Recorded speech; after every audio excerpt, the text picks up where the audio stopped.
Yes, hello mga kabiyahero. Good morning, good morning. Magandang buhay sa inyo lahat. Nandito tayo ngayon sa Olongapo City. And as you can see mga kabiyahero, nag-start na po kami magbababa ng aming mga bagay.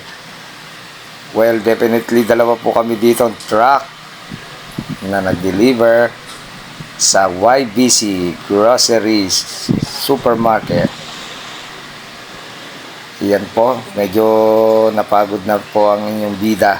So, uupo muna kami kasi bibilangin muna yung mga naipasok naming mga products doon sa kanilang receiving area.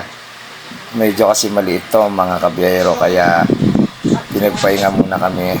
Kailangan muna bilangin bago iakyat doon sa second floor. Kaya medyo may kwentong barbero muna na nangyayari sa amin dito. As you can see, nakaupo lang ako muna. So yung mga helper ay nasa harapan ko, nagkikwentuhan kami.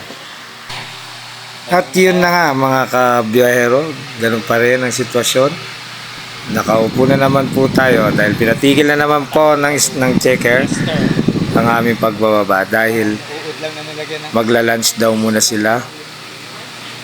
So kaya tinatigil muna kami, then check ulit nila yung pangalawa namin binabang mga grocery items, and then maya maya kakain na din po kami. So sabay-sabay na rin kami nitong kakain ng aking mga kasama. So ganito lang po ang aking video.